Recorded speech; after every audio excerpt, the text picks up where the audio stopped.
Purposely. Your life, God's purpose. Listen at onpurposely.com. And I had put on that mask for a good, 2 years, 2 to 3 years of going up there and speaking when I spoke, leading worship. Me and my wife would lead worship together for our church. I'd play the guitar, she would sing, pretending to have these godlike experiences, but I was as dead inside as a Christian could be. And now for the next episode of Letters from Home, sending encouragement to your doorstep by capturing the heartbeat of God's people, one story at a time. Hi, are you ready to be encouraged? This is Meg Gleesner, your host. Have you ever had the feeling that your life, what people see, and the reality of your heart are so far apart, it is like you are wearing a mask? Today's guest was faking his spirituality as a pastor, so much so that his family didn't even know. And this went on for years, until through a series of painful events, God helped him take that mask off. He shares with us that painful but healing process and how his loving God captured his heart. Enter the faith story of the everyday extraordinary Chris Archuleta. Well, Chris, I am so happy to have you on the podcast today on Letters from Home, and just getting to meet you during the pandemic on Clubhouse, social media app. How crazy is that? And being involved with so many great conversations, personal, real conversations with people all over the world. And when I got to meet you, what struck me about you immediately is how relatable you are. And you just have this quality like, hey, you want to be everybody's friend, which is so funny because your podcast is called Your Church Friends. And when I listen to your show, I really feel like I'm sitting with you and your co-host, just hanging out and really getting into the scriptures. So thank you for coming on the show today. And I know you have a great story, hard story, but I'm so happy that you're willing to share it today. Yeah, thank you for having me. Yeah, Clubhouse was such a fun time. I think we even got into it during its beta time. Yeah, yes. So it was like before it rolled out to all the like Androids and everything. So yeah, it was so much fun, and it was a great place just to connect with some wonderful people. It was for me a short time in my life, but it's such a memorable one. The connections made there seem to be solid and deep, and like even with this one. And yeah, me and Murdoch, that was kind of our goal with the podcast, is just we want it to be conversations, and we want to feel like people are just there with us, and nothing that seems too pushy, nothing that seems abrasive, nothing that seems like we're trying to force something down someone's throat. Just, hey, this is how we look at the scripture, and this is what God's sharing on with us and working in our lives with. Yeah, and it's funny how just as you're asking the questions and you really get into the word, there's so much teaching that happens in the middle of that too. So yeah, no, that's really good. Yeah, I think we struggle with the most is sometimes we're doing big chunks. Like right now we're doing entire books, and that for an episode or two, that's a lot. We still end up going like, there was so much more meat in there that we could have pulled out. So it's more of a difficult and challenge to us to kind of make things concise and to the point. Absolutely. Well, Chris, I'm so happy you're, willing to share your story about what God's done in you. And, let's start with your upbringing. So could you bring us into your home? What did it feel like being young Chris in your home? So for me, it was a lot different of a story than for my siblings. My parents grew up in more of I would say, a gang-related culture. So they were part of that lifestyle within the area we lived at. And, they ended up getting married at age 16 and 15 because my mom was pregnant with my older brother. And they still did wild, crazy things as kids. By the time I was born, God had really come heavily more into my parents' lives. So they both grew up Catholic. But one of my dad's aunts became a Christian, and she really was just praying for him and praying for him and praying for him. And my mom made the change first, and then my dad did. And then I was born. So with my life, I didn't know any of the stuff that my siblings grew up with. I didn't have that recollection. So for me, we grew up, it was always church. We went to church every Sunday, every Wednesday. We were always there. So I grew up in a pretty Christian home, even to the point where like when I was in the third grade, a bunch of friends were like talking about their ethnicity. And so like one was saying like, well, I'm Asian. Another one was like, I'm Mexican. Another one was like, well, I'm Cambodian or I'm Indian. They're like, Chris, where are you from? And I was like, well, I'm a Christian. And everyone started laughing and I didn't understand why. And they're like, that's a religion, not an ethnicity. So I didn't even know, like, really grew up like the whole, like, you're Hispanic and dived into culture. We really dove into the word, and my dad really pushed that on us. He made us memorize the 10 commandments, the 12 disciples. We were reading during the summertime. We'd have to read a chapter of the Bible and then write down what verse stood out to us the most. And I'm like 5 or 6. I don't even know how to read. And I'm going to age myself here with this. And he said, well, listen to it on the cassette and then tell your brother and your sister to help you pick which verse you liked. So we were really raised that way. I think there was one time my dad didn't let us eat dinner until we memorized the Lord's Prayer. So I know a lot of people would hear that and be like, man, that's a really harsh upbringing. But it really did ingrain God's word into us at a young age that I'm so thankful for now as an adult. That's cool.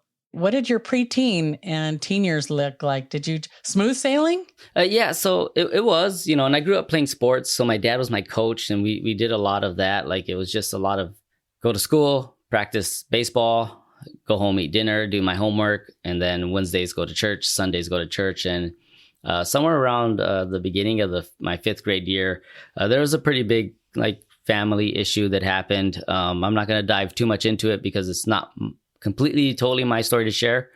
But what it created in me was a little bit of resentment and anger and hostility towards my parents. I guess some would say that's your normal teenage rebellious stuff, but it went deeper than that. I was very angry. That lasted for a good chunk of like all middle school and early high school years. I still did well academically, like I wasn't like a bad kid as far as like grades and stuff like that, because I was also afraid of getting in trouble.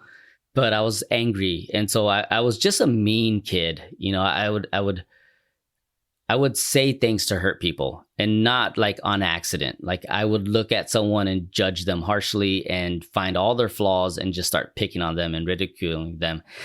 Being a smaller guy, you would think that like, okay, well, that's going to catch up to you sooner or later. I positioned myself around guys who are slightly bigger so I wouldn't get beat up too much. But I did get in a lot of fights in middle school and I got in a lot of trouble. But like I said, academically, I was still doing great, which was a problem. I was in advanced classes. I was in all the programs that I was supposed to be in. I was doing well, getting A's and B's. So what it created was this thing of where I would get sent to the principal's office and they would say, Chris, you have amazing grades. Why are you in here again? Like, just go. And so things never really got told to my parents. And I kind of was able to live this hidden lifestyle where I would go to church with my parents on the weekends, but I was really just living how I wanted to at school and around my friends, and it wasn't good. It wasn't healthy, but there was a lot of anger and resentment. And then about my junior year in high school, we went to a youth convention down in San Diego. And there was a speaker, his name was Reggie Dabbs. And he talked about how a friend of his was born from a young woman who was a prostitute, and then she gave him up to adoption. And he just talked about this friend's anger and resentment towards it. And on the last night, I think it was like Saturday night or something before we came home, the big closing at most youth conventions to get kids to really change what they're doing. Right. He revealed that it was him. So he was the kid, and that he had this box, the shoe box that was all the letters from his mom.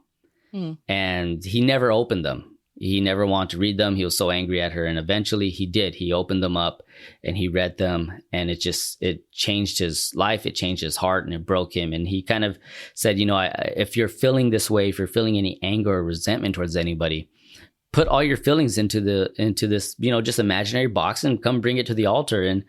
And something just clicked. I think it was the honesty he had about it and the way he shared it. But I decided I needed to do it. And we were talking about like thousands of kids, thousands of teenagers in this convention center. And I was just so determined to make it to that stage and put this imaginary shoebox of anger, resentment, and everything that I was feeling up there. And I had to, because at church and in front of my parents, I was a great kid. And in front of other people, I played another part. So it was almost, I started at a very early age learning what it was like to pretend and how it was like to pretend to be perfect. So I could be a good kid who got good grades, who never really got in trouble at home. But at school, I could do a bunch of other things and act a certain way. And that was not healthy. Totally. At that conference, would that be where you maybe gave your life to the Lord, or did you maybe say some kind of prayer younger? And this was just like a really big turning point for you? I would call it like an altar, a moment, like Abraham went out and he built his altars throughout moments. I feel like if anyone had really asked, I would say I gave my life to God when I was 6. And I remember that. I can't tell you like the date or the time, whatever. I've had way too many concussions for that. But I do remember being on my parents' couch in our living room and praying for God to come into my life. So that happened then. But I would say like this was like an altar moment where, God allowed this to alter my life. And it did in a huge way. I came back very changed. I wasn't the sarcastic jerk who was just making fun of people for the fun of it. I changed. There are certain people I stopped hanging out with at school. There were certain things I stopped doing. My whole motivation of what I wanted to do really changed. So I always thought I'd be a baseball player. Unfortunately, I played baseball in the early 90s and late 2000s. So if you weren't 6'4", 230 pounds and jacked up on steroids, you weren't getting any attention. I was very good. I was better defensively than I was offensively, but at this point in my life, I'm 5'6", 5'7", or 5'8" with certain shoes on, 170 pounds. In high school, I was like 5'3", 5'2", maybe 100 pounds soaking wet. So I wasn't getting, that wasn't going to happen. And I think I came to the conclusion that wasn't, but I was okay with it because I really felt God was leading me towards other areas in my life, probably to have more relationship with him. At that point, my dad left the church we were going to start his own. And my brother was now the youth pastor. So I definitely felt this moving of God saying like, hey, maybe you're next. Yeah, it really just seemed like my journey with God began there. Like, I was saved, but like, I prayed that he would come into my life, but the journey of taking it as mine, it was no longer my parents. It wasn't my brothers or sisters. It was mine. I began to get in the word more, like honestly read it and not just kind of read it because I had to, but read it because I wanted to, because I wanted to know who this God was and who this Jesus was, who could take a heart that was just filled with anger and bitterness and start to really shape it and mold it. And then I actually started my public speaking, I guess you would say. Around then, my brother let me speak to our youth ministry, and the first one was just totally scripted, and I read word for word. The second one became a little bit better. It was something I actually enjoyed, which was really, for me, recognizing God in that moment, because I'm not an extroverted person, no matter how much it sounds like I am when you hear me talk or when people talk to me in general. Internally, I am an introvert. I want to be alone. I don't want to be around people. I don't like being the center of anything. I just want to be a guy in the corner. But when it comes to speaking and preaching, I find that's where God works the most, because it is taking me out of me and being completely used by him. Like this is not something that I would just say, that's what I like doing. For the most part, I am your classic introvert. I will go vacuum my driveway with no cord plugged in just so the neighbors don't talk to me. Isn't that funny? Wasn't Paul that way too in the scriptures? And, it always gets me when people say, oh, do what you love and what you're passionate about. And I mean, yes, to some extent that's true, but sometimes the best preachers, I don't want to say the best preachers like it's a comparison, but where God really speaks to you, it's the one who maybe isn't a good speaker, but they love the Lord and it just kind of shines out. So I kind of love that you're an introvert and the Lord's saying, here, okay, why don't you speak? And you're reading off a piece of paper like, let's do it, Lord, I'll do it. Okay, at 18, right? Yeah, I think I was 18 or 17. Or 19. But it was somewhere around there. Yeah. And there was a lot of nervous tics that I had. My second message, I picked up the the music stand, and I was spinning it in my hand. I used it for an illustration, and I totally forgot to put it down because it made me comfortable. And then I tried for the longest to be able to chew gum while I spoke, because chewing gum was always a way for me to just hide my shyness, the introvert inside of me. I pop that thing in and I just feel more comfortable. It's that nervousness, that twitchiness kind of going away. But yeah, all those things were told no. So it definitely did have to learn how to embrace, I guess, this gift God gave me. Did you enjoy serving with your brother? What was that dynamic like? Working with my brother was great, and I learned so much from him during that time. It was a really cool experience, and it kind of shaped me for things. But he eventually ended up stepping down when he got married. And he got married when I was like about 18, 19. And so at the church I was at, I kind of floundered a little bit with what to do. I worked as a trustee for a few years, and then I worked with the kids ministry after I graduated high school, because it just felt like I didn't want to stick in the high school ministry. So I stepped down to help the kids ministry, which was great. I really enjoyed that stuff, but there was really nothing for me. The group that I graduated with, a lot of them stopped attending. And they tried to for a few years run a young adults program, but it just wasn't what I was looking for. From there, I got invited to go to the church that I'm currently at, by my cousin. So my cousin during that time, my younger cousin, ended up getting saved because his neighbor, who's like my best friend now, his family invited him to church, and he went and got saved there. And they were like telling me like, hey, our church is actually starting a college program. You should come and check it out. So I was like, sure. So I checked it out, and I was like, this is it. This is where I need to be. It was a really good time for me. It was a growing time for sure, but in the course of that, I also had put myself in a relationship that probably wasn't the best for me. It wasn't healthy with a girl, and it led to a lot of mistakes. She wasn't a Christian, and I just wasn't strong enough not to compromise in areas I shouldn't have. And it was unhealthy, but I did eventually end that relationship. And I moved again into this realm of where people saw me every day at church saying like, man, Chris is really good. He has commentaries on his desk. Let's get him involved in ministry. Let's get him plugged in. I started serving at the middle school ministry. But in the background, I was also kind of doing something I knew I shouldn't. Eventually, my friend who was in charge of the middle school ministry, he stepped down, and the student pastor said, hey, you want to do this? And I don't remember ever saying yes or no. That's always the funny part to me. It was just like, show up to my house and then we'll talk about things. And it was like, I showed up and he was like, okay, so here's what we're going to do. Here's the plan. Here's what's coming in. So I took over for him. And my first year was it was just a bust. Like, it was hard. It was difficult. I had leadership issues. Some of my leaders, they were also younger than me. So they were fresh out of high school. And so, one of them was definitely very opinionated, and she kind of led some rebellion against some of the ideas that I had or how I was trying to do things. But I was just struggling in general because I didn't know how to handle that situation. I didn't know how to lead yet. I didn't know how to approach a situation with grace instead of just saying, I'm right, you're wrong type situation, and kind of being more controlling. So I really was just young and inexperienced. And then I was still holding the shame of what I had just done, this relationship that I knew wasn't right, and kind of the sin that was there. And I never really fully went to God and said, I'm sorry. I never fully went back and said, I repent of these things and I'm trying to move forward now. I just kept it a secret. I buried it. I put it in a box and left it there. And then eventually it did come out more in like a life group. And this was the crazy part for me because, again, growing up with my family, it was family issues are family issues and no one else's issues. So you kept those things private. You didn't air out your dirty laundry. And then I got into a place where there was like life groups and people there my age where we're talking about struggles and issues. And there was this one guy who he never shied away from sharing anything.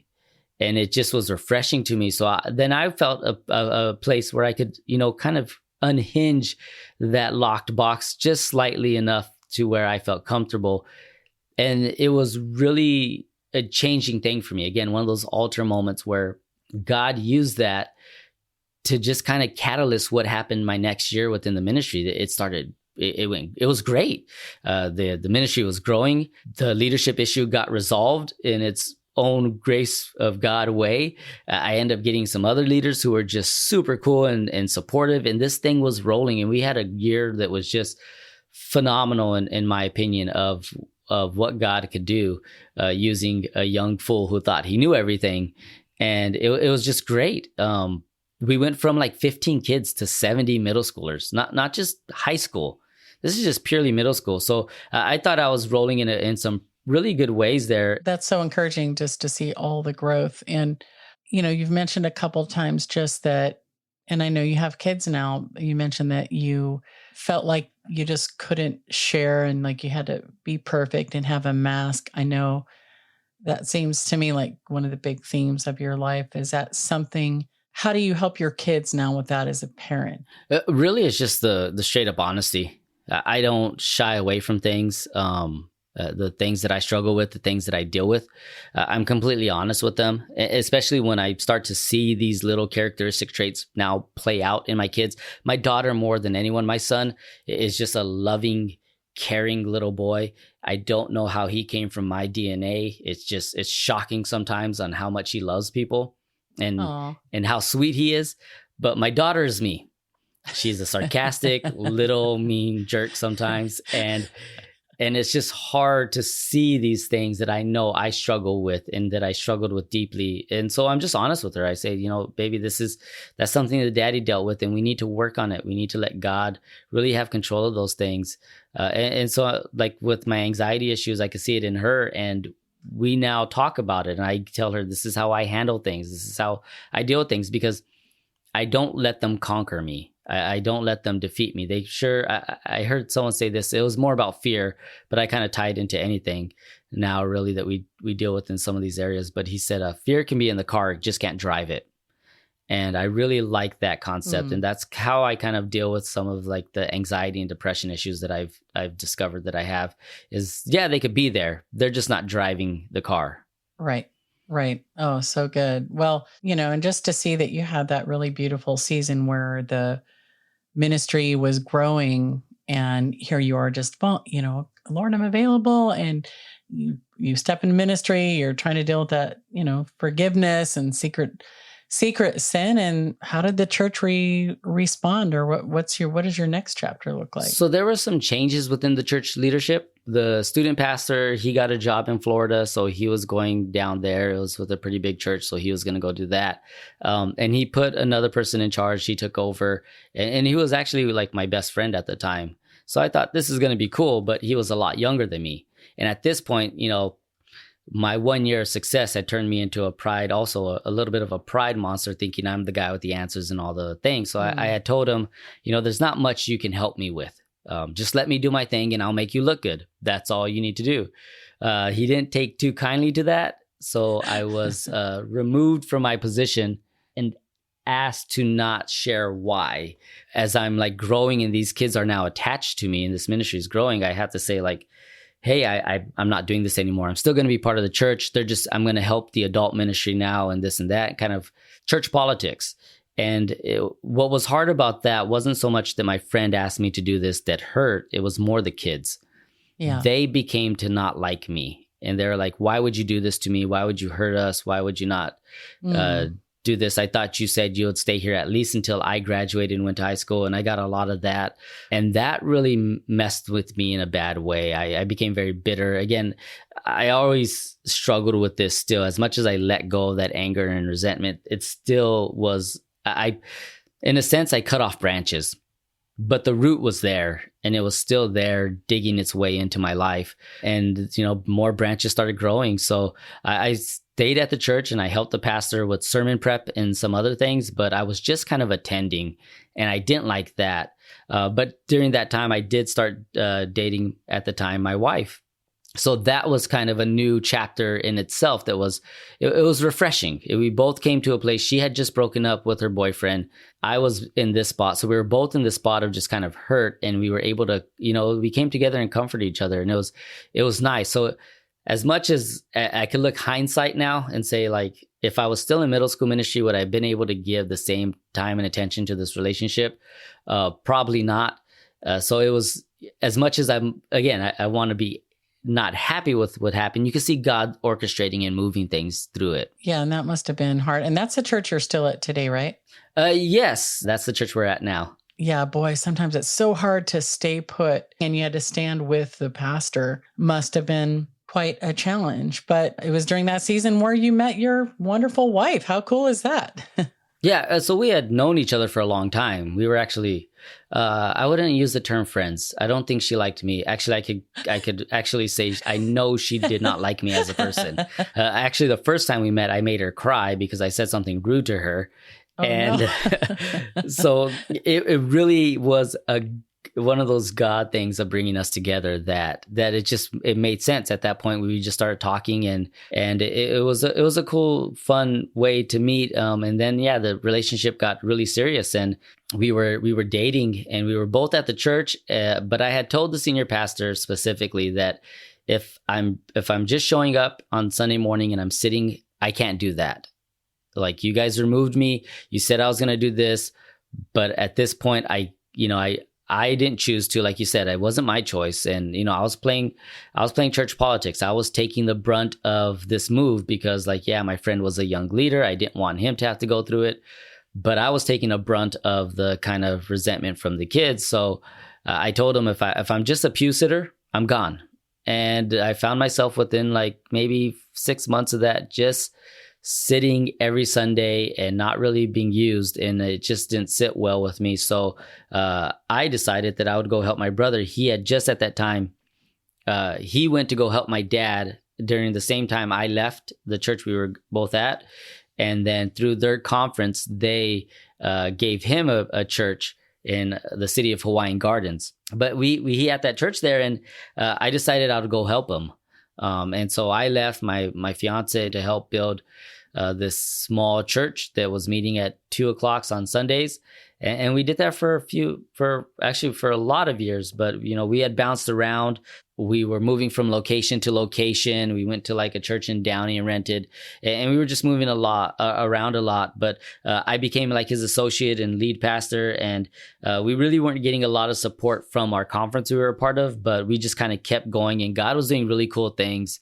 And then through that time, we got married, and we were living just our happy little life. We had our daughter, and we bought our house. So like God was just kind of, things were just happening in life that were great.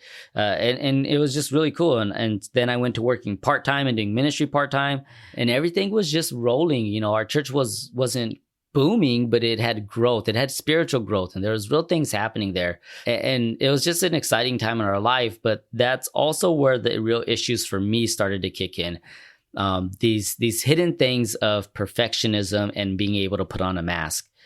That came back up, and that came back up in probably the most devastating way for me than any other point in my life. So I was in my word less, where it would be like, okay, maybe 3 times a week, 2 times a week, once a month, to where I wasn't even reading my Bible at all. And the same thing would happen with my prayer life. I just wasn't praying, and I knew a lot more than people my age. I relied on that so heavily that I never pushed myself to grow anymore. I knew what I knew. And because I knew more than people who were at my stage in life, I didn't push anymore. I didn't desire to want to know God more or hunger for that. It just became like, I'm full.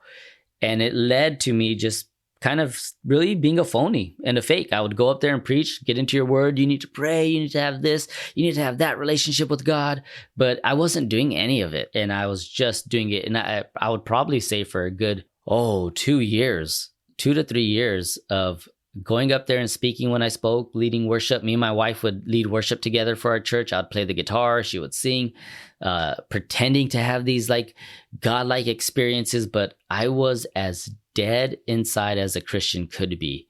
But no one knew it because I'd put the mask on. I would smile. I learned to hide it. And it created a lot of issues inside, because then the struggle became, I'm a phony, I'm a fake. And then the issues became, okay, I think I'm okay with this. And as long as nobody knows, I can keep on pretending. What was it like for your wife? Was she doing the same? Was she disappointed in you? What did life look like behind closed doors for you two?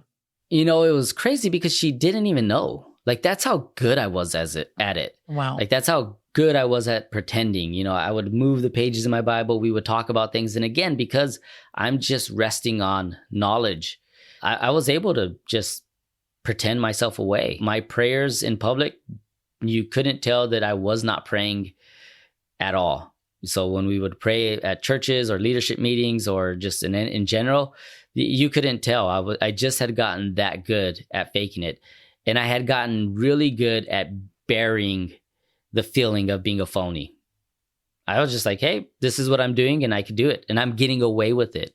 And that, I think, was the part that was scary. She never knew. And it wasn't until she got pregnant with our son that the wheels fell off of this bus that I was driving. We had a meeting with my dad about trying to combine our churches, and it just went horrible. You know, I thought, you know, we had talked about it beforehand. There were some things said about like who would play what roles. With my brother, I was given a lot of leeway to basically at times run the church, and at times to, you know, I was doing all the sermon work. So sermon prep, what we were speaking, I was doing all of that. Leadership training, I was doing it. Counseling, all that stuff, I was doing it.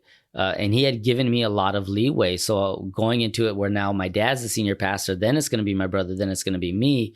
I was like, well, can I still at least do these things? And there was a lot of no's, and there was a lot of questioning about some of our leadership. And it just did not go well. And that was the first crack. That was the first real crack in it all. That was kind of like the first time, even though I had felt I was faking it, I had felt God wasn't still blessing me.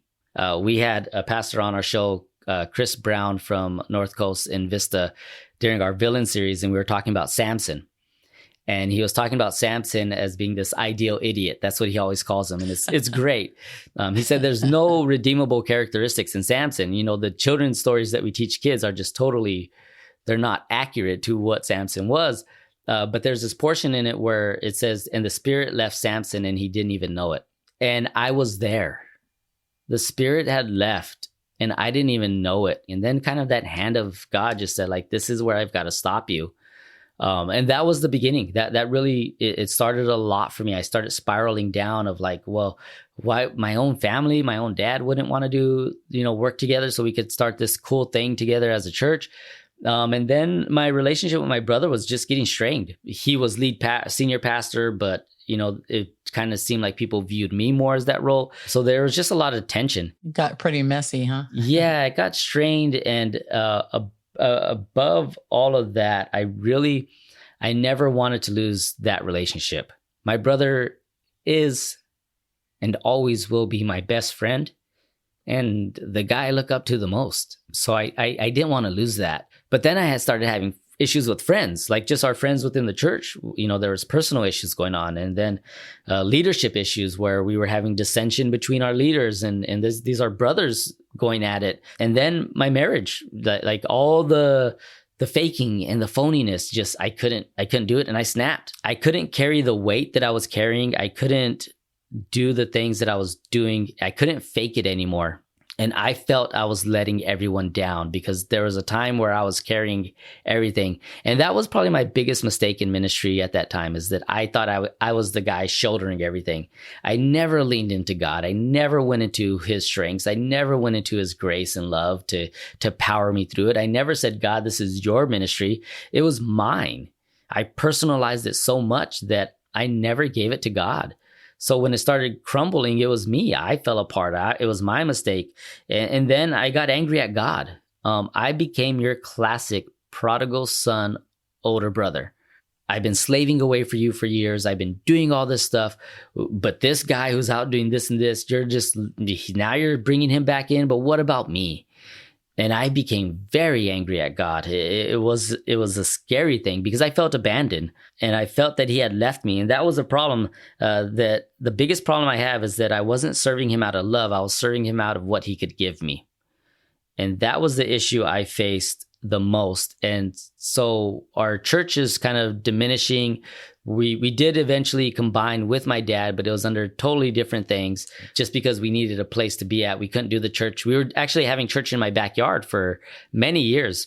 But we couldn't do it because, my wife was like, we're going to have the baby. I don't want church going on while we have a baby here. So I was like, yeah, we'll change that. But, we're arguing a lot. There's issues of trust within our own relationship because she can't trust me and I feel like I can't trust her. And he was born. And I remember that day because the night before he was born, we had a planned C-section. So he was going to be born December 31st because we wanted that tax write-off. So that was the date, and we know we're going to the hospital.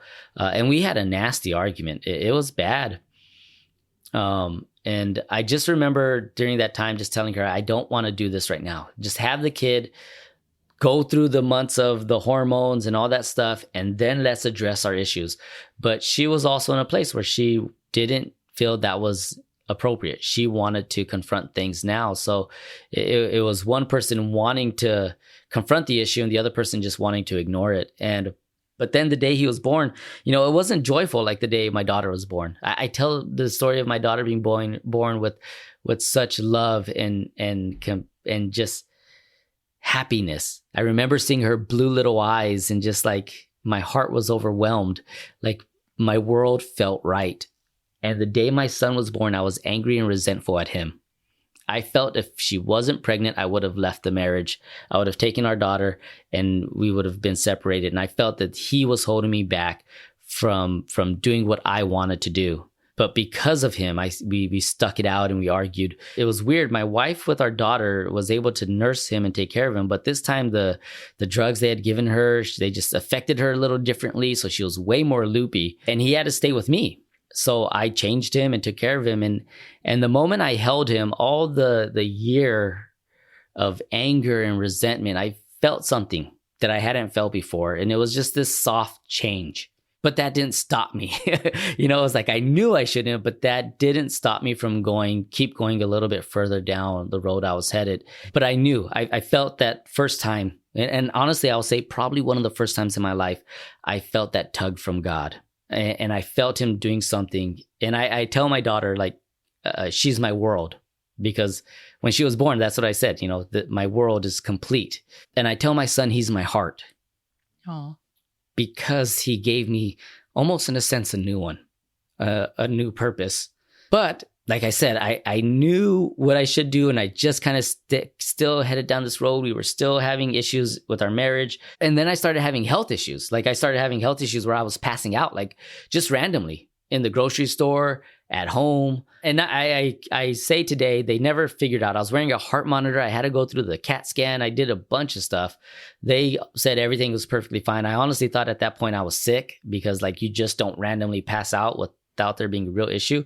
But everything came back fine. And today I look at it and say that was stress. I was so stressed that my body was just like short circuiting. I was stressed and I was also not eating properly, but I was exercising like crazy. So I was running like 5 miles a day, but eating 1 meal and drinking a Coke and saying that's fine. My body was just physically, mentally, spiritually, emotionally, I was shutting down. Yeah. Yeah. And it was bad. So we started having those issues. I stepped down from ministry. What made you want to step down? I knew my brother wouldn't do it. I knew biblically I should have. So I did it. I did the thing that I knew he wouldn't. And I stepped down from ministry and everything. We were going to separate churches, me and my wife. I just needed to just be alone. It really is what I felt like. I just needed to be alone. And I remember preaching the last message and saying, this is the last time I'll ever preach. And it didn't hurt like it does today. It was cold. It was callous. This gift that God had given me, this gift to, in a sense, be an oracle for him, I despised it. I hated it. And it was just where I was at, this anger, because again, the mask, it got wore out. I put that mask on so much that I never experienced the love of other people. I was just sniffing the glue because that mask was on me. And during that time, it was just probably the darkest moments of my life. I remember a day just sitting, my wife was at work, the kids weren't there, and I was sitting in our living room and I was done with life. And I had the knife. I had a knife to my wrist and I was moments away. I was crying at our living room floor and I was done. And I said, God, if you're going to do anything, now's the time, because if not, I'm done. And oddly enough, my brother calls me and says, "Hey, I'm a few minutes away from the house. Get your shoes on. Let's go to lunch." And I said, "Okay." I put the knife away. I grabbed my shoes, washed up my face, and we went to lunch and we just talked. We didn't talk about church. We didn't talk about marriage or nothing. It was just two brothers talking. And I firmly believe if God didn't intervene with him that day, I wouldn't be here. And right as you had that like genuine, sincere prayer to God, did you feel like it wasn't a mask then? It was just you without the mask crying out to God, and then your brother calls. It was really the first time, again, these real experiences with God really started happening. And it was the first time I think I genuinely prayed. Not the show prayer, not the prayer that Jesus talks about that the Pharisees like to do. They get up and they do the show prayer and they pray about this. It was buried in my closet, buried by myself, alone with God. And I didn't hold back. It was I would consider it a Psalms prayer. Through the course of that, I ended up, my younger cousin who got saved, and reason why I went to the church where I went to, he ended up getting cancer. And he just started his little family and he ended up getting cancer. And so I'm struggling through this. I'm struggling through that. My marriage is still a wreck. I mean, it's still just totally utter chaos. So I'm planning. I got a job working for this shutters company, a temp job that eventually led to me getting another job. And my wife ends up she graduates. So now she has her degree. She's going to start her teaching career. So we're both working, and my job was just so stressful. Every day was like the moment I got there was a fire. Everything was going on. And I'm trying to learn this new thing that I'm just stressed out of my mind, that when I come home, we're not talking about stuff. We're just like, "How was your day?" "Good, good." We're raising our kids. We're going to church. And things started diminishing. This attitude of, I want to leave. I need to move out. I think this marriage is done. It just stopped. And I really, other than the fact that I firmly believe that I was working so much and stressed out, I was working 12-hour days sometimes, we just stopped arguing and we just started talking. And that was where me and my wife really fell in love to begin with, was we just talked to each other all the time. One, because she just never stops. She just talks. We just started doing those simple things again, and we were going to church, and there was this healing starting to happen within our marriage and within ourselves. Then somewhere around that time, I had a dream that I was pastoring again, and I saw my name on a nameplate, and it said Pastor Chris. And the office was at the church we're going to now, the church that we met. Huh. And I was like, no, I would, at that point, because of the anger when I left there, I was like, I'm never going back to that place. I'm never doing that thing.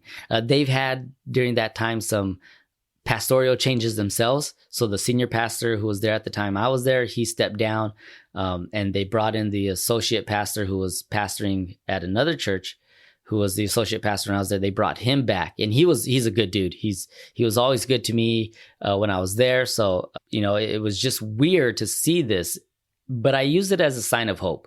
I used it as a sign of God saying, I'm not done with you yet, because that's what I felt like. I was disqualified. I did not train my body. I did not beat my body. It wasn't my slave. So I was disqualified from the prize. And that's that. God won't use me in that capacity again. I'll just be a guy who works. I'll just be a guy who raises his kids and goes to church every Sunday. So the dream was kind of a turning point for you? Yeah, it was a small one. It was a sliver of hope. Like everything was still, no matter what was going on, there still just seemed to be this dark cloud. And it was just this sliver of hope that God may want to use me again. But then my cousin, unfortunately, after a very hard fight with cancer, did not win. It was shocking more than anything, because if you looked at him, you wouldn't know he had cancer throughout most of his time. And there was so much hope. It seemed like he was going to win this battle. He was such a godly man, and he fought that battle with God so much. It was so encouraging. I just couldn't waste away anymore. I felt like God took one godly man home. I had to step up. I had to stop the mask, stop the pretending, stop the faking, stop everything I was doing, And that was my goal. We had a service, we had everything.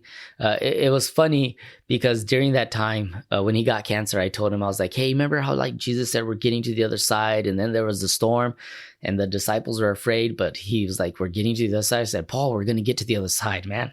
We're going to make it. And God's going to get us there. That I really felt that in my heart at that time, even being as far away from God as possible. I really felt that.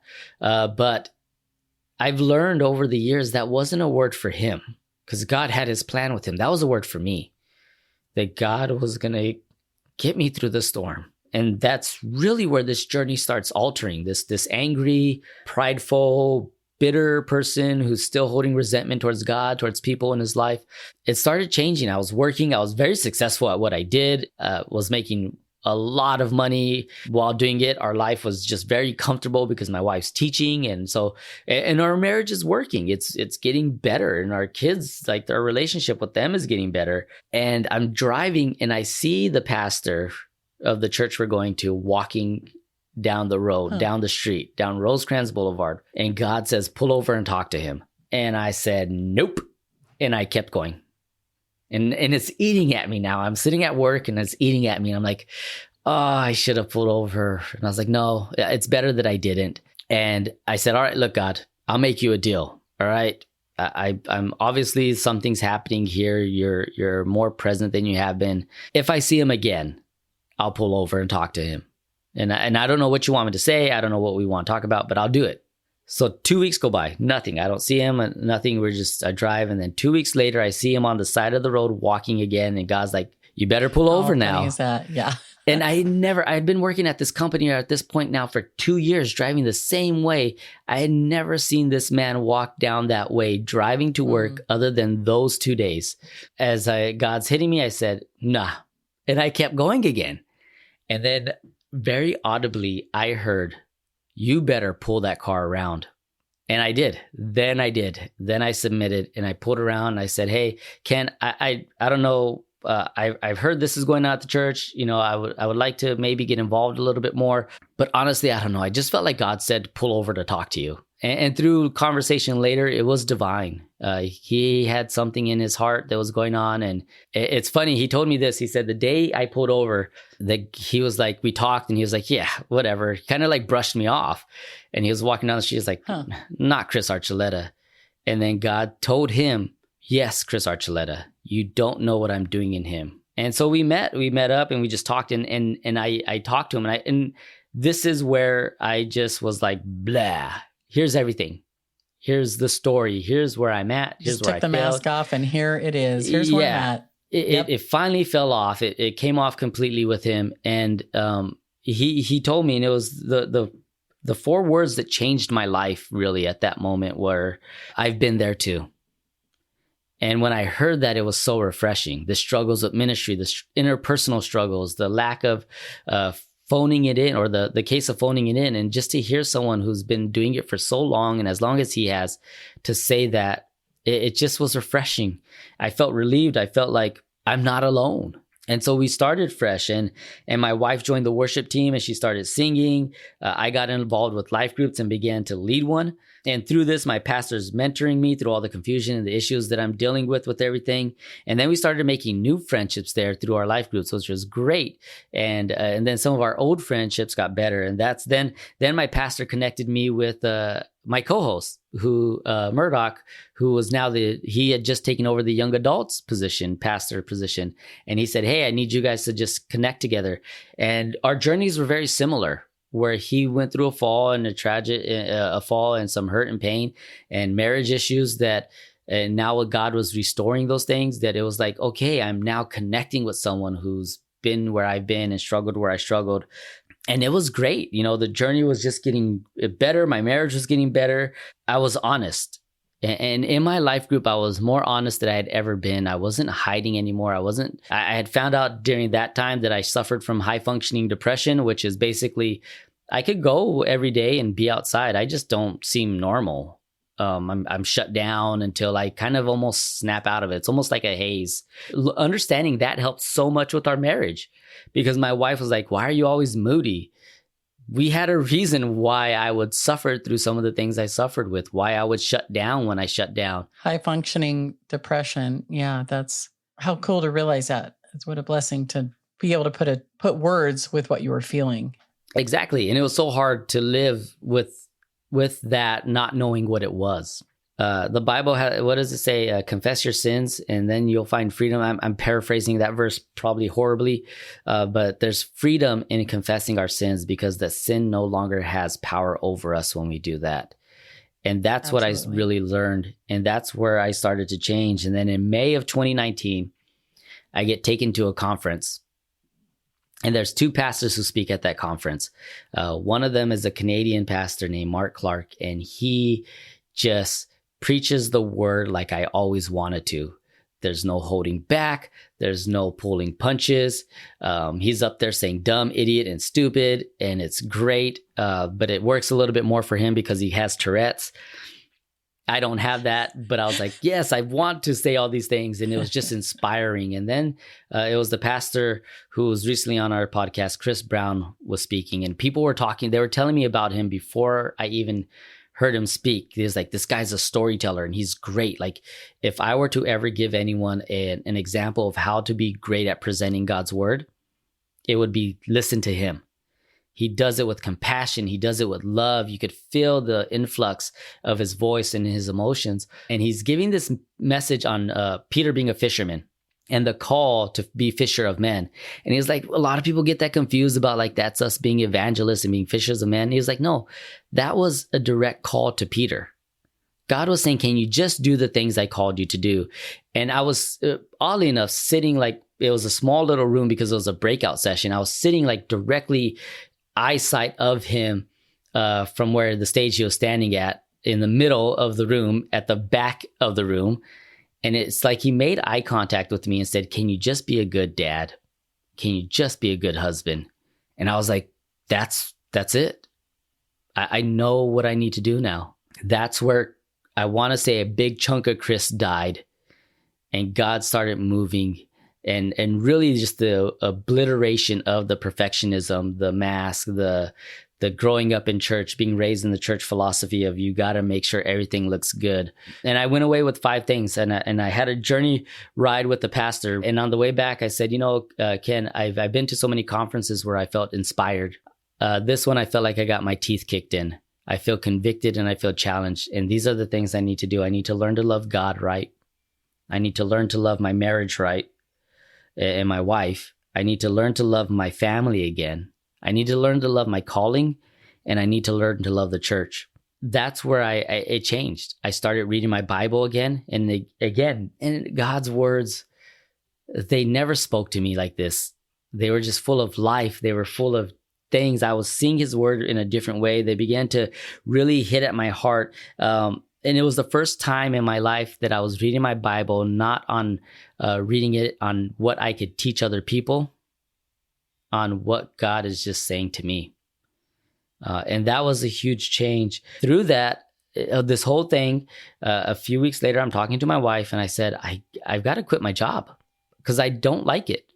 And I don't feel this is where God wants me. Now, the company I worked for was amazing, and the owner of the company was a great guy, and the sales rep I worked for was a great guy, and I was finding success there. It wasn't like things were bad.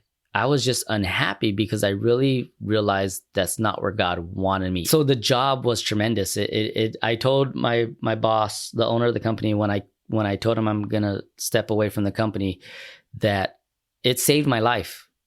It saved my marriage. That without a shadow of a doubt, that company saved my marriage because it kept me so darn busy that, we just weren't arguing anymore. So I did that. And then we started talking to me and Murdoch about the podcast and like, what would we do? And we spent a year of talking about it. We bought equipment, we're recording things, but my love for God just took on a whole nother level. And then as I'm through the stages of I quit, or I put in my resignation. I promised I would stay there till July to help train someone else. And I did. But in June 4th, my birthday, Murdoch ends up getting sick. And he says, I need someone to speak to the young adults on Wednesday night. And I just typed back so quickly, I'll do it. for the first time in 6 years, I preached again. And it was cool. I preached the passage, 1 Corinthians 9:24-27. It's the first verse I ever taught on. And I taught it again, but this time different. It was changed because I understood what it meant to train up your body, to beat your body, to make it your slave, to not get disqualified, because I didn't do that right. I learned what it meant to have focus, to allow God to work in ways. And it was just cool. And it was the beginning of where I'm at now. And marriage has been great. Everything's been great. God's worked in so many ways. It just was great. Then 2020 hit and there's a pandemic. Honestly, it was tough, but we were good. We were together in the house and everything was going great. We traveled more. We went on more trips because we could take the kids' iPads and school computers. And yeah. And my wife's working. She's a teacher, so she's working remotely. And so we're taking these trips. We're traveling and everything's just rolling. God's good. Church is doing great. I'm doing great. Marriage is doing great. And 2021 comes along and it is the best year of my life. Hands down. Our marriage is solid, and it's solid because she's hungering and thirsting for God. I am. And because we've learned to love God right, we've learned to love each other right. Yes. We don't do those things that I think people say you should, like pray together every day, but we walk a lot together. It became like our thing during the pandemic is to walk. We have a serious Fitbit challenge in our family where everybody wants to be the stepping champion. Of course. And we walk and we talk, and we don't talk about things that are just nonsensical. We talk about where she's at and what she's reading and what she's learned and what God has been talking to her as she's gone through Genesis to where I think she's now in the Chronicles of just reading her Bible. I'm talking to her about how I'm reading my Bible and what's making sense now. And the Bible that I'm reading now, I'm writing it and I'm marking it up because I'm going to give it to my son when he turns 18. And then as soon as I'm done reading this one page for page, I'm going to read my old one and give that to my daughter when she turns 18 with all the markings and the things I've learned. In 2020, we started the podcast. So we finally did it. The podcast started and we did all that. And that was great. We're traveling. We did cross country and God has just been good. And through the podcast of starting it, that friendship that was totally just in my head, just done with, my friend who took me out of ministry, it got reconciled. He left a comment on one of the promotional things on Facebook, like, "Oh man, this is super good, really good stuff." And for some reason, I was like, "Would love to have you on the show." And he was like, "Let's do it." And we start communicating, talking back and forth, and we hadn't talked to each other in a decade, probably. God brought us back together. And now, like a few weeks ago, our families just had dinner together. The kids are playing in the pool. Our kids are about the same age. God reconciled that relationship. Do you feel that there's healing with your brother and your dad as well?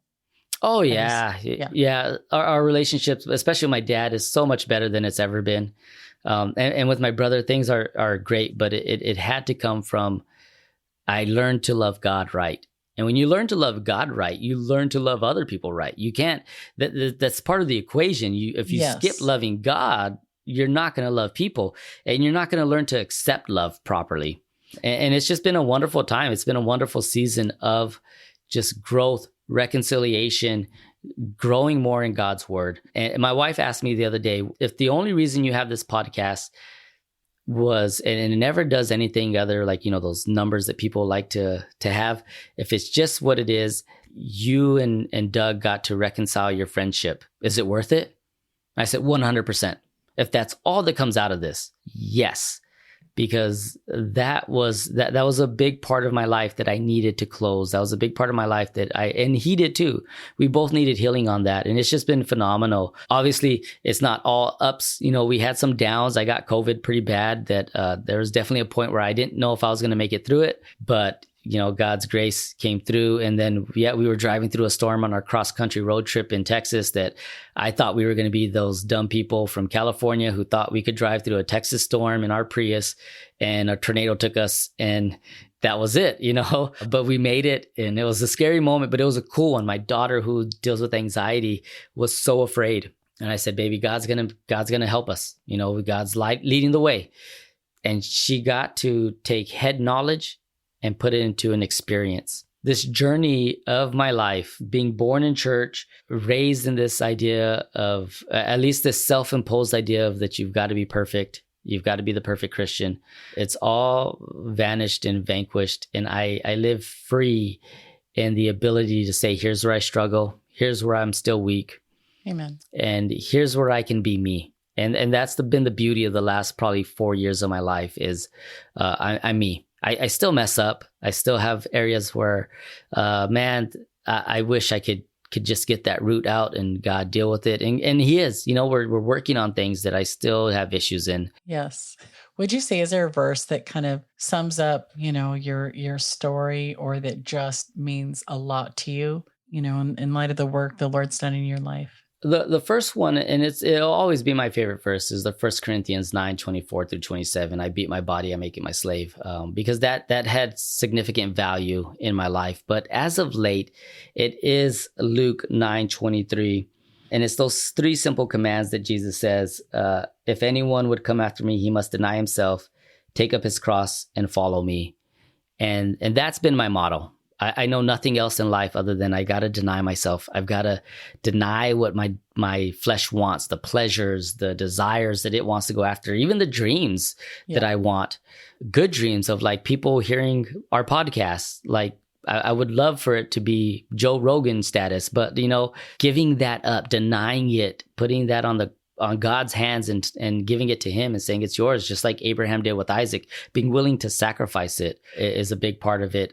Picking up my cross, this relationship with God has to be mine and mine alone. And I've got to carry it and take it with me wherever I go. And then following him is just obeying. Wherever he leads, and where he goes is where I go. Just like the children of Israel, where they followed the fire by night and the cloud by day. And when it stopped, they stopped. And that's how I really want to live my life, in following him. I heard this interesting thing. It's called, they used to say it's the dust of the rabbi. May the dust of your rabbi be on you. And basically saying that you followed your rabbi so closely that his dust from walking kicked up on you. And that's what I really aspire to in my life, that the dust of Christ is on me because I'm following him as closely as I can. But that verse has been my motto. Those are the things that I really strive for now today. Before we seal up the envelope on this letter of encouragement, we have prepared a little treat for you that we like to call the PS, so you can see more of the heart and personality of our guest. Here is your PS. Are you ready for some bonus questions? Yes. Okay, we'll start with a couple of lighthearted ones. Do you have any hidden talents or party tricks? I'm really good at word searches. Ooh, word searches. Really, really good. We did one for Easter the other day, and I blew people out of the water as part of our game. And I'm just, for some reason, looking like that whole weird brain kind of just like everything starts to align and make sense. And I could just see the words when they're not there. It's weird, but yeah, I would say that. For the weird ones or odd ones, that would probably be my oddest one. Any pet peeves? For me, I think something that really agitates me more than anything is when I'm at a restaurant and my cup goes empty. Like I stop eating, I refuse to eat. So I want the waiter to know that like, you need to come refill my cup. And it's something that bothers me so much. My cup cannot go down to nothing at a restaurant while I'm eating. There's a lot of pressure and expectation on pastors as well. How can we better reach our pastors? Let them be them. Honestly, it's hard because as pastors, you create the platform that you stand on, but you also then, the people embrace the platform that you stand on, and you never are allowed a place to be real. If a pastor struggles with something, they need to step down from ministry. If a pastor is dealing with this, remove them from that. There's no reconciliation. There's no recovery within that. There's no like, how can we help and mend? So it does feel like you're isolated and alone. And I feel like we could help our pastors by just praying for them, coming up in arms with them all the time, and allowing them to be human, allowing them to be real. The problem is that like there's this cute thing that people say about the church as a hospital. Mm-hmm. And they're like, yeah, you come to the hospital. We're all sick. We all need the cure and we all need the bandages and stuff. But through the course of time as a pastor and as a person attending a church, we start to believe that we're no longer a patient, but a doctor. And that's the furthest from the truth, that a pastor is not the doctor. There's only one great physician. The pastor is another patient. And he's just in there trying to be like, hey, you need medical help, go to this room. You need medical help, go here.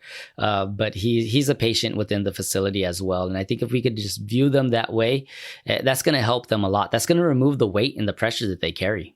You had mentioned that you struggled with depression. Is that something that's still, like how do you deal with it when you're in the middle of the day? How have you found the Lord help you with this when it comes up in your day-to-day? I've really steered away from wanting to take medication. It's just not something that I want to do, especially being a little bit more high functioning. I felt like it wasn't probably a thing I needed as much as someone else. Not to say that medication is bad. If that's something you need, then by all means. But for myself, I started finding tools. One of the bigger ones is worship. And someone told me this and it just clicked. It said, when my feelings of sadness are getting louder, my worship needs to get louder than that. And that just creates a different sense inside of me. The other one is just being the honesty. I have people that I could say I'm struggling right now within my marriage. The beauty of where we're at now is just I could tell my wife, like, no, I'm pretty low today, or I had a bad day. So I didn't get as much done early on in the day, but I feel better now and I'm going to start getting stuff done. And her just being a little bit more gracious. Before it would be like, just a small example to be like, I asked you to do the dishes and you didn't do them right away. But for me, I just couldn't, I couldn't get the guts to get up and do them. And then she would be disappointed in me. I would be disappointed in myself. But now it's like, she understands if she says, hey, can you do the dishes today? I know they're going to get done. He'll get them done. I can't get on him too much. And that's helped a lot, is just being honest and having that relationship with my wife. But yeah, worship and honesty. If worship isn't your thing, then sometimes I even go to like listening to messages from pastors or podcasts, Christian podcasts. Those always help me because it's just trying to get God's word in and getting God in more. And those are the two big ones. Yeah. That's great. Chris has talked about his podcast, Your Church Friends, and wherever you're listening to Letters from Home, just go pop right in there, Your Church Friends, and click the plus sign. I think you'll find yourself really encouraged. They have a series that just came out, Forgotten Books of the Bible, and Chris and his co-host, I was actually listening to the pastor he talked about earlier, Chris Brown, this morning, and I thought, wow, this is so good. They bring you right in just with the scriptures. You feel challenged in your thinking, encouraged, and like you're hanging out. So if you want, a really encouraging, they've got some great series just to go through when you're driving to and fro or whatever. So I highly recommend that. What would you say to somebody, Chris, who's struggling now with feeling like they're being a hypocrite? They're just so afraid to share things that are really going on inside, and it's just their inside and outside isn't balancing out. I would say that you have to get the mask off. And the easiest way is accountability. God didn't design us to be alone. If you look at like animals in nature, the one the lion gets is the animal that's by itself.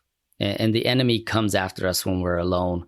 And someone you can just be real with. You need that more than anything above all. And that's why I love my co-host Murdoch. We're just as real as we can be with each other. Sometimes we don't agree with things, but we're just as honest as we can be.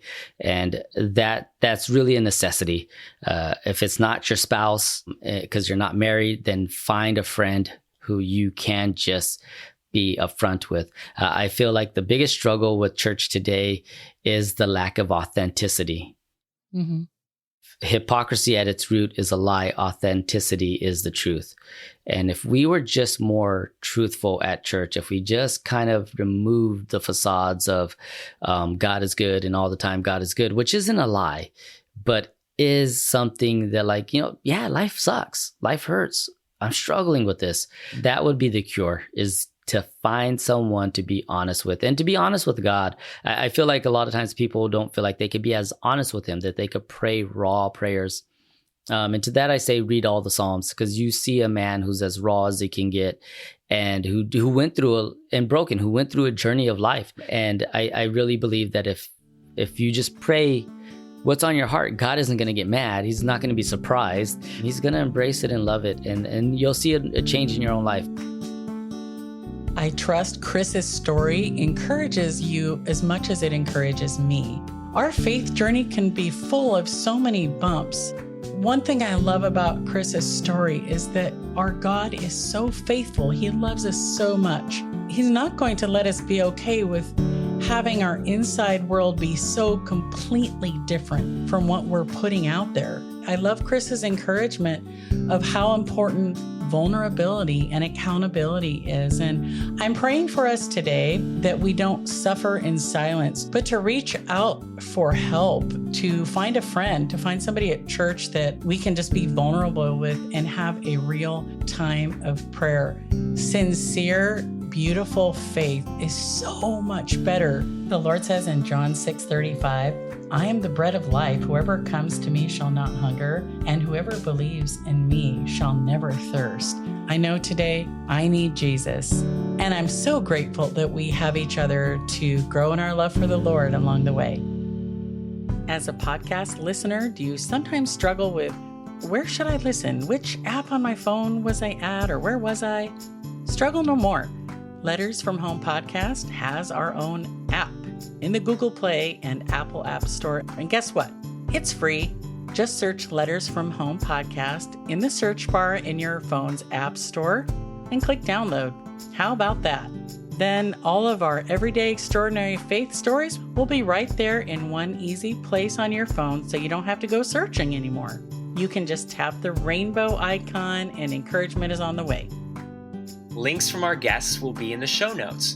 For more everyday extraordinary faith stories, go to our website, lettersfromhomepodcast.com, and click subscribe or follow on whatever platform you're listening to. 2 Corinthians 3:3. And you show that you are a letter from Christ, delivered by us, written not with ink, but with the Spirit of the living God, not on tablets of stone, but on tablets of human hearts. Until next time, go in